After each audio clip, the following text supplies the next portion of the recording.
জাতীয় নাগরিক পার্টি এনসিপির আত্মপ্রকাশের পর থেকেই তারা একটা সুর মুখে তুলেছে, সেটা হচ্ছে গণপরিষদ নির্বাচন।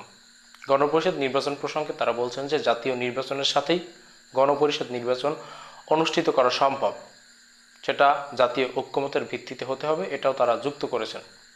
কিন্তু এই গণপরিষদ নির্বাচনে জাতীয় কোনো ঐক্য হচ্ছে না, সেটা পরিষ্কারভাবে জানিয়ে দিয়েছে বিএনপির স্থায়ী কমিটির অন্যতম সদস্য সালাউদ্দিন আহমেদ। এটা নিয়ে ইতিপূর্বেই কথা বলেছি। এখন প্রশ্ন হচ্ছে এই গণপরিষদটা মূলত কি? গণপরিষদ হচ্ছে কোনো একটা রাষ্ট্রের নতুন একটা সংবিধান প্রণয়নের জন্য একটা নির্বাচন, যেই নির্বাচনের মধ্য দিয়ে সংবিধান প্রণেতাদেরকে নির্বাচিত করা হয়। এখন বাংলাদেশের বিদ্যমান প্রেক্ষাপটে নতুন সংবিধানের প্রয়োজন রয়েছে কিনা? বাংলাদেশের বিদ্যমান যে সংবিধান 1972 সালের সংবিধান, এই সংবিধান দিয়েই এতদিন যাবৎ বাংলাদেশ পরিচালিত হয়ে আসছে। এই সংবিধান দিয়েই শেখ হাসিনা স্বৈরাচারী ফ্যাসিবাদী শাসন ব্যবস্থা কায়েম করেছিল, সেখানে তিনি কিছু যোগ করে নিয়েছিলেন। আবার এই সংবিধান দিয়ে কিন্তু সুন্দরভাবে রাষ্ট্র পরিচালনা হয়েছে। জিয়াউর রহমান এই সংবিধান দিয়ে রাষ্ট্র পরিচালনা করেছেন, জেনারেল এরশাদ করেছেন, খালেদা জিয়া করেছেন। এখন এই সংবিধানে যে ফ্যাসিবাদী ধারাগুলো যুক্ত করা হয়েছে সেগুলোর পরিবর্তন অবশ্যই করা দরকার। সেজন্য বিস্তর সংবিধানের সংস্কার করা সম্ভব এবং সেটা আইনসভার মধ্য দিয়ে, পার্লামেন্টের মধ্য দিয়ে করা সম্ভব। এজন্য আলাদাভাবে গণপরিষদ নির্বাচন করার আসলে কোনো প্রয়োজনও নেই। যাই হোক, এখন মূল আলোচনায় আসি। মূল আলোচনা হচ্ছে শুরুতেই যে দ্বন্দ্বে বিএনপির সাথে জড়িয়েছে জাতীয় নাগরিক পার্টি এই গণপরিষদ নির্বাচন নিয়ে, সেই দ্বন্দ্বটা আরও বিস্তৃত হচ্ছে।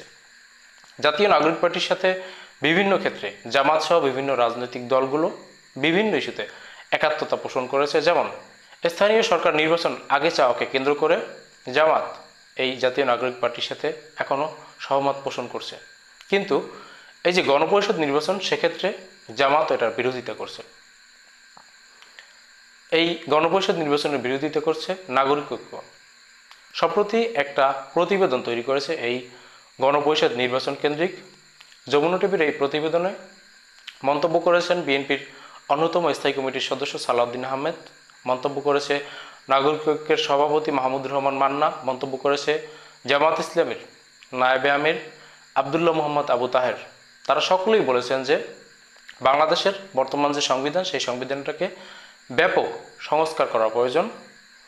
নতুন সংবিধানের কোনোভাবেই প্রয়োজন নেই।